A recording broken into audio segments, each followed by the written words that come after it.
Hi friends, in the last video we discussed about an electric charge, and in this video we are going to talk about the force between electric charges. So French physicist Coulomb did some experiments with charged metallic balls and he discovered a rule governing the force between charges, and that rule is known as the Coulomb's law. So let's suppose that we have two charged particles. Charge on first one is Q1, charge on second one is Q2, and distance between them is R.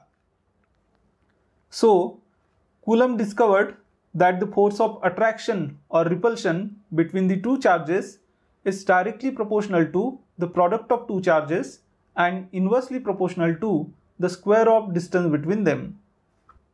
So let's suppose the force between Q1 and Q2 is F.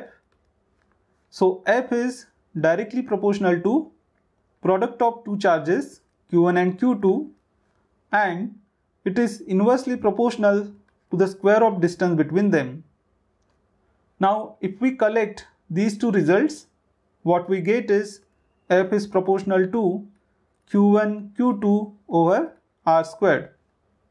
And then if we remove this proportionality sign and put an equality sign, a constant will come in. So we have F equals to some constant K times Q1 Q2 over R squared. So this is Coulomb's law in mathematical form. Now let's suppose you charge a metal ball by the process of contact or by induction. Then you don't know how much charge you put on the metal ball. So if Coulomb didn't know how much charge he was putting on metal balls, how could he measure the force between charged metal balls? So he used a simple trick, and the trick is like this. So let's suppose you charge one metal ball and the charge on that metal ball is Q. Then you bring another uncharged metal ball which is identical to this first metal ball, and you keep it in contact with this charged metal ball. So now the charge gets uniformly distributed over the surfaces of these two metal balls, and charge on both of them will be Q by 2 and Q by 2. So in same way, now you take one of these metal balls which has charge Q by 2 and another metal ball which is uncharged, and then you keep them in contact with each other. So again there is redistribution of charge, and charge on both of them will be Q by 4. So in this way you can obtain sets of charges like Q by 2, Q by 4, Q by 8, and so on and so forth. Alright, so measuring the forces between different pairs of metal balls, you can find the relation between force and the charges. Alright, but then now let's suppose you want to define the unit for an electric charge. So you have to fix the value of this constant in this equation for the force. So in SI system,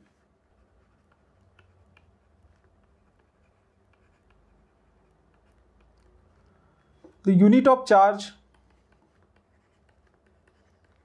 is named after Coulomb. So it is called Coulomb, and it is simply denoted by letter capital C. And the value of this constant K is fixed to 9 multiplied by 10 raised to 9, and the unit we can figure out from this formula. So the unit is Newton meter squared per Coulomb squared. And now for the reasons that will become clear later, this constant K is expressed in terms of another constant. So K is written as 1 over 4 pi times epsilon naught. So this symbol is known as epsilon, and epsilon naught is called permittivity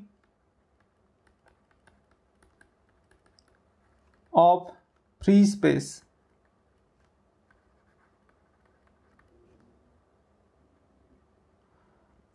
So the force between two charges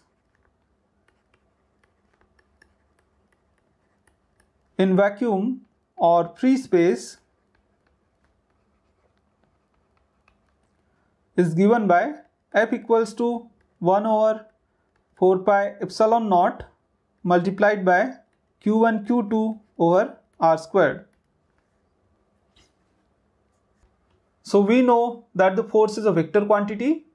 So for the purpose of calculations, we need to express the Coulomb's law in vector form. So let's suppose that we have two charges Q1 and Q2 and distance between them is R12. So R12 bar is a vector directed from charge Q1 to Q2. So vector directed from Q1 to Q2. Then force on charge Q2 due to Q1. So force on Q2 due to Q1 is given by F21 bar. So it is force on 2 due to 1. Okay. And it is equal to magnitude of force multiplied by a unit vector directed from Q1 to Q2. Alright, because it's force exerted by Q1 on Q2. So it is equal to K times Q1 multiplied by Q2 over R squared, R12 squared multiplied by a unit vector in direction of Q1 to Q2. So it is R12 cap. Alright. And now whether force is attractive or repulsive is determined by the sign of this product Q1 and Q2. Okay. So if both charges are positive or negative, the sign of this product will be positive and therefore the force will be repulsive. And if one of the charges is negative and the other one is positive, then the sign of this product will be negative, and negative sign means the force is attractive. Okay. So this is force on Q2 due to Q1, and similarly force on Q1 due to Q2 is given by F12 force on 1 due to 2 bar, and it's equal to K times Q1 multiplied by Q2 over R12 squared multiplied by a unit vector directed from Q2 to Q1, R21 cap.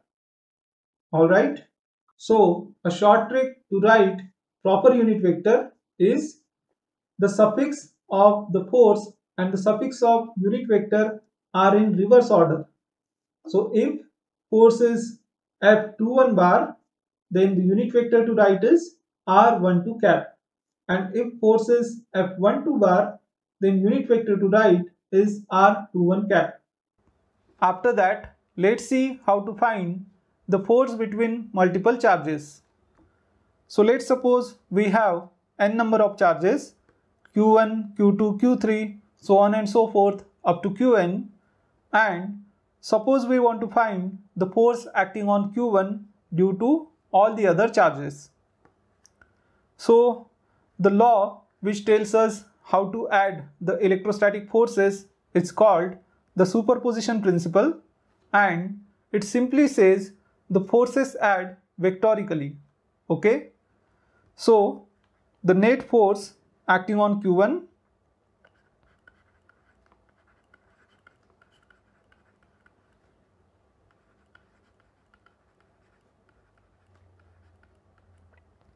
is just vector sum of all the forces acting on Q1 due to all the other charges, and the superposition principle says that the individual forces are not affected by the presence of the other charges. That means when we write force between Q1 and Q2, we need not think about any other charge present over there. Alright. So the net force acting on Q1 is, let's say, F suffix 1 bar, and it is equal to force due to Q2 on Q1 F12 bar plus force due to Q3 on Q1, which is F13 bar, plus so on and so forth up to plus force due to NH charge on Q1. So it is F1n bar. Alright. Then we can substitute formulae for all these forces. So we have 1 over 4 pi epsilon naught multiplied by Q1 Q2 over R12 squared multiplied by a unit vector directed from Q2 to Q1, which is R21 cap. Similarly, we can write other forces. So 1 over 4 pi epsilon naught times Q1 Q3 over R13 square multiplied by unit vector directed from Q3 to Q1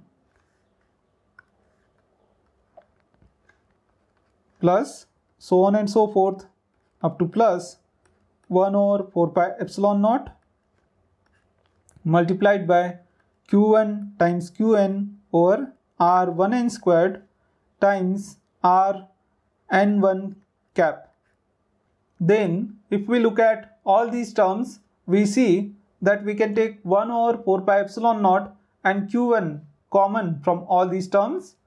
So we have the net force acting on Q1 equals to Q1 over 4 pi epsilon naught multiplied by Q2 over R12 squared into R21 cap plus Q3 over R13 squared into R31 cap plus and so on and so forth up to plus Qn over R1n squared multiplied by Rn1 cap.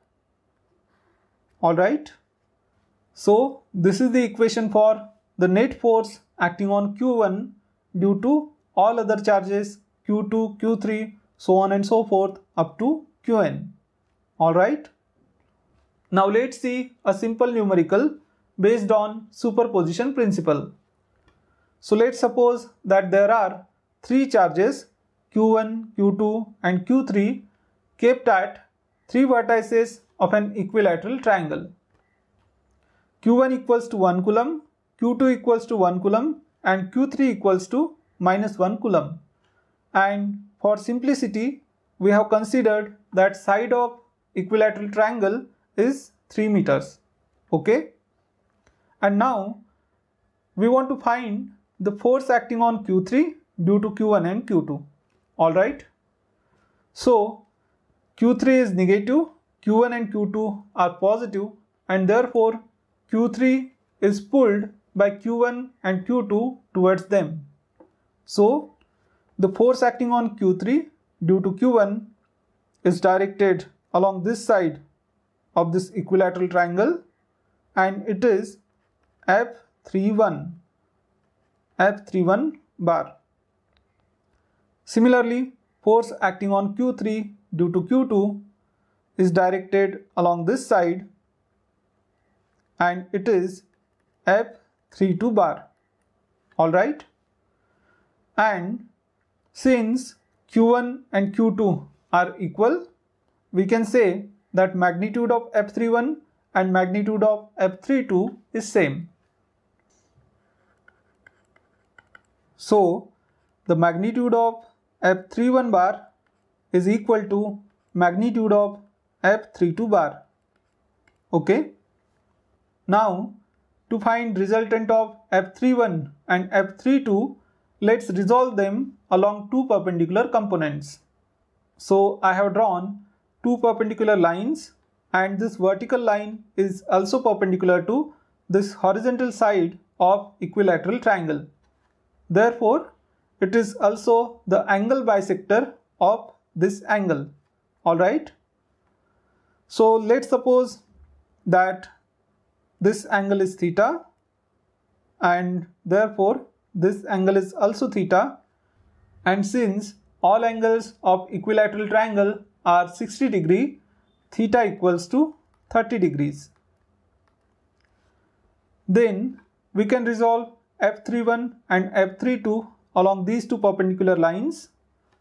So this component of F31 will be F31 into cos theta, and the perpendicular component will be F31 sin theta. Similarly, for F32, this component will be F32 sin theta, and the component here along this line will be F32 into cos theta. Alright, and now we can see that F31 sin theta and F32 sin theta are directed opposite to each other, and since magnitude of F31 is equal to magnitude of F32, these two components are equal also, so these equal and opposite components get cancelled out. Alright, and therefore the net force acting on Q3 due to Q1 and Q2 is directed vertically downwards, and it is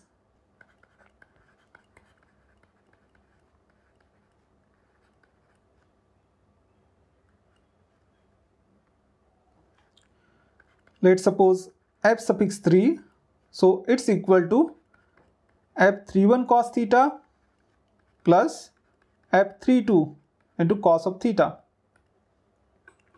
And then we have magnitude of F31 equals to magnitude of F32. So I can write this force as 2 times of F31 into cos of theta.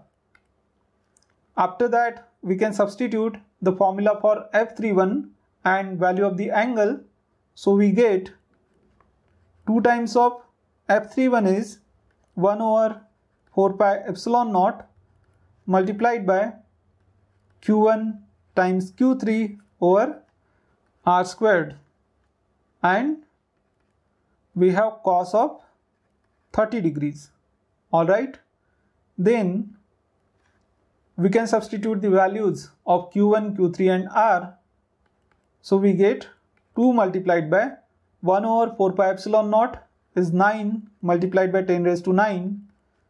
Q1 is 1 coulomb, Q3 is minus 1 coulomb, and R is 3, so 3 squared. Multiplied by cos of 30 is root 3 by 2, and then this 2 and 2 gets cancelled out, 9 and 3 squared gets cancelled out, and therefore we have force acting on Q3, F3 equals to minus square root 3 multiplied by 10 raised to 9 newtons. Alright.